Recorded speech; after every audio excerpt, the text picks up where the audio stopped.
अस्सलाम वालेकुम, good morning student. कैसे हो? आई होप आप अच्छे होंगे।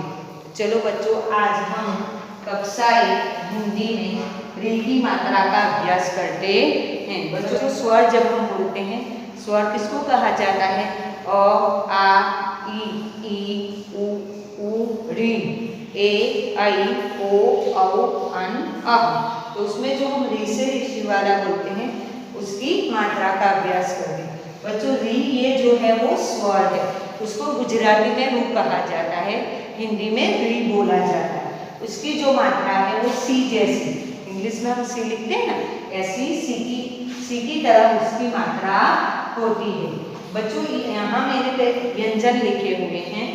व्यंजन किसको कहा जाता है? क से लेकर जो व्य तक होता है उसको हम व्यंजन कहते हैं। मैंने यहाँ लिखा है क, ग, म, व और न। ओके, क्या लिखा है?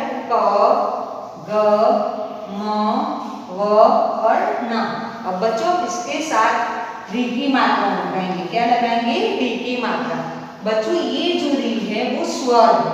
वो क्या है? स्वर। और ये जब स्वर है, ये जब व्यंजन है, तो व्यंजन वर्ण के साथ जब री की मात्रा लगेगी तो बच्चों ये मात्रा लगेगी। ओके, जो मैंने आपको सर्कल करके बताया हुआ है वो मात्रा व्यंजन वर्ण के साथ लगाई जाती है। ओके, ये जो है री की मात्रा। तो जब भी व्यंजन वर्ण होता है और व्यंजन वर्ण के साथ स्वर होता है, अब दोनों को मिलाना है तो बच्चों जब ये स्वर होता है वो व्यंजन वर्ण के साथ मात्रा के रूप में लगता है। उसकी जो मात्रा होती है वो लगाई जाती है। यहाँ मैंने लिखा है क। ओके, क के साथ मैंने री की मात्रा लगाई है क्री। क्या बोलेंगे? क्री। र जैसा उसका जो उच्चारण है वो उसका उच्चारण र जैसा होता है। कैसा होता है? र जैसा होता है, क्री। फिर लिखा है गमला वाला और उसके नीचे री की मात्रा लिखी है ग्रीन। क्या होगा? ग्रीन। म और म के नीचे री की मात्रा लगाई हुई है मृ। व और व के साथ मैंने री की मात्रा लगाई है ग्रीन और न के साथ मैंने री की मात्रा लगाई है नृ। ओके, तो उसका जो रू बोलते हैं बच्चों, वो रू गुजराती में बोला जाता है। ओके, लेकिन हिंदी में उसको क्या कहा जाता है? री कहा जाता है। क्या कहा जाता है? री कहा जाता है। क्री, ग्री, मृ, री और नृ। ओके, अगर गुजराती में हम बोलते हैं तो क्रू आएगा, रू बोलते हैं, है ना। लेकिन हम हिंदी पढ़ रहे तो हिंदी में उसको क्या कहेंगे बेटा? री कहेंगे। री की मात्रा। क्या कहेंगे? री की मात्रा।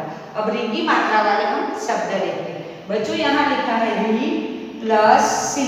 ओके, षटकोण वाला सा और उसके साथ में मात्रा लगी है ई की। ओके, अब जैसे मैंने आपको सिखाया है, अब ये जो दोनों वर्ण है वो वर्ण को हमें क्या करना है? उससे शब्द बनाना है। क्या करना है? शब्द बनाना। तो बीच वाला ये जो प्लस है वो हटा देंगे, उसको हम निकाल देंगे। पहले क्या लिखा है? री और फिर क्या लिखा है? सी। ओके, जैसे यहाँ लिखा है री और सी, इसी उसको हम साथ में ही लिखेंगे, बीच में गैप छोड़ना नहीं।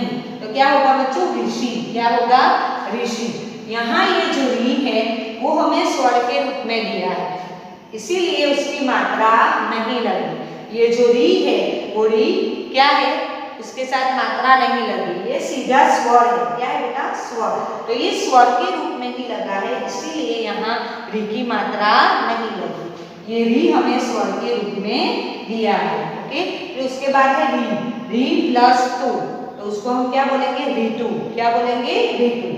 ओके, तो यहाँ भी ये जो री है वो हमें स्वर के रूप में दिया है। फिर नेक्स्ट है म और म के साथ री की मात्रा लगी है, तो उसको हम क्या बोलेंगे? मृ। क्या बोलेंगे बेटा? मृ। प्लस है वो री हमें सीधा स्वर के रूप में ही दिया गया है। ये दोनों री हमें सीधा स्वर के रूप में भी दिया गया है, उनके साथ री की मात्रा लगी हुई है, तो उसको हम रीड करेंगे मृ। क्या? इसलिए एक बार आपको समझाती हूँ।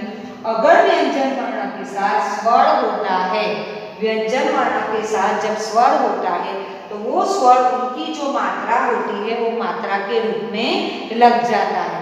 इसकी जो मात्रा है, यहाँ री की जो मात्रा है तो वो मात्रा के रूप में लगेगा। यहाँ हमें जो ये ऋषि और ऋतु दिया है उसमें ये दोनों री स्वर के रूप में है, सीधा स्वर ही है, इसीलिए यहाँ उसकी मात्रा नहीं लगेगी। और यहाँ ये जो मृग है तो मृग में ये जो म है वो म में म क्या है, व्यंजन है, और व्यंजन वर्ण के साथ उसकी जो मात्रा होती है वो मात्रा लगाई जाती है। तो यहाँ म के साथ री की मात्रा लगी है तो उसको हम क्या रीड करेंगे, मृग। क्या रीड करेंगे, मृग। अब री की मात्रा वाले कुछ शब्द देखते हैं बच्चों। पहले लिखा है ग्रीड, क्या लिखा है, ग्रीड।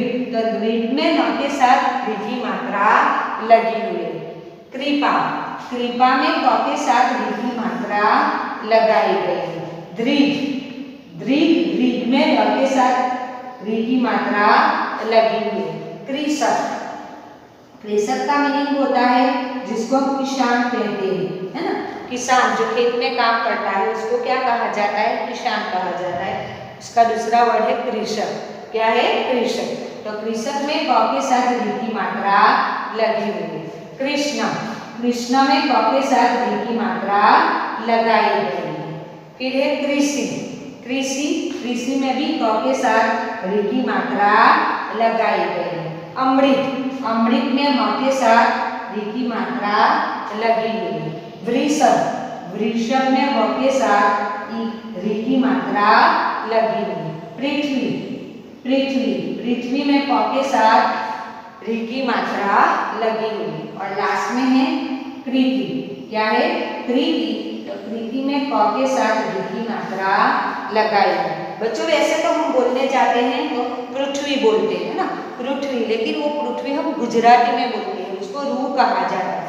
गुजराती में उसको रू कहा जाता है लेकिन हिंदी में उसको री कहा जाता है। तो हम क्या बोलेंगे, पृथ्वी। क्या बोलेंगे, पृथ्वी। फिर से एक बार देखते हैं। दृढ़, कृपा, दृढ़, कृषक, कृष्ण, कृषि, अमृत, वृषभ, पृथ्वी, कृति। ओके, फिर से एक बार रीड करते हैं बच्चों।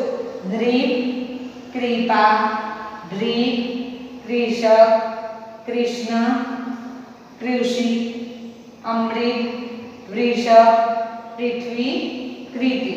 ओके, तो इसी तरह हम व्यंजन वर्ण के साथ मात्रा लगाकर शब्द बना सकते हैं। बच्चों आगे भी हमने बहुत सारी मात्राएं सीखी है तो वो मात्राओं को यूज करके हम ऐसे छोटे छोटे शब्द बना सकते हैं।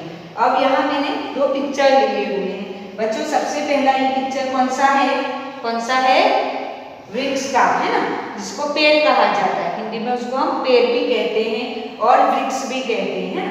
तो ये जो वृक्ष है तो वृक्ष में व के साथ री की मात्रा लगी हुई है, उसको हम पेड़ कहते हैं। जड़ गुजराती में कहा जाता है, उसको हम पेड़ कहते हैं या वृक्ष कहते हैं। तो ये जो वृक्ष लिखते हैं तो वृक्ष में ये जो व है वो व के साथ हम री की मात्रा लगाएंगे। ओके, व के साथ हम री की मात्रा लगाएंगे तो ये क्या होगा, वृक्ष।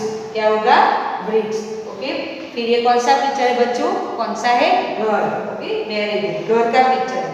घर को गृह भी कहा जाता है। क्या कहा जाता है, गृह भी कहा जाता है। तो गमला वाला घर लिखेंगे, उसके साथ हम री की मात्रा लगाएंगे और हल वाला ह लिखेंगे तो वो क्या होगा, गृह। क्या होता है बच्चों, गृह। तो ये जो यहाँ मैंने लिखा है वृक्ष, पेड़ को वृक्ष भी कहा जाता है और वृक्ष में व के साथ री की मात्रा लगी हुई है। फिर ये गृह, क्या है, गृह बोलते हैं, लेकिन घर को गृह भी कहा जाता है। जो गमला वाला ग होता है वो आएगा और उसके साथ गृह की मात्रा लगेगी तो वो क्या होता है, गृह। क्या होता है बेटा, गृह। ओके, तो जब भी बच्चों हम ये जो री की मात्रा है वो री की मात्रा व्यंजन वर्ण के साथ मात्रा के रूप में लगती है। कोई भी मात्रा हो, अगर व्यंजन वर्ण के साथ स्वर होता है तो उनकी जो भी मात्रा होती है वो मात्रा के रूप में लगता है। अब है वृक्ष। क्या लिखा है, वृक्ष, वृक्ष। फिर अमात्रिक शब्द लिखा है पड़, जिसके साथ कोई मात्रा नहीं है, वृक्ष पड़। फिर लिखा है आ से आम, फिर म, तो उसको हम क्या लिख करेंगे, आम। ओके, फिर लिखा है ठ और फिर लिखा है आ की मात्रा, तो उसको हम क्या लिख करेंगे, ठा। तो हम क्या, वृक्ष पर आम था। मैंने यहाँ 4 शब्द मिलाए। पहले लिखा है वृक्ष, फिर लिखा है अमात्रिक शब्द बड़, फिर लिखा है आम और फिर लिखा है ठा। अब चारों को हम साथ में रीड करेंगे तो वो वाक्य बन जाएगा। वृक्ष पर आम था, वृक्ष पर आम था। ऋतु आई, वृक्ष पर आम था। तो बच्चों इसी तरह हम ये जो री की मात्रा है वो री की मात्रा को व्यंजन वर्ण के साथ लगाकर अलग अलग शब्द बना सकते हैं। बच्चों जब भी मात्रा होती है वो मात्राएं जो स्वर होता है वो स्वर जब व्यंजन वर्ण के साथ लगता है तो वो उनकी जो मात्रा होती है वो मात्रा के रूप में लगता है। तो आई होप बच्चों आज मैंने आपको ये री की मात्रा पढ़ाई तो आपको बहुत अच्छे से समझ में आ गया होगा। बच्चों अपनी सेहत का ध्यान रखना। थैंक यू, धन्यवाद।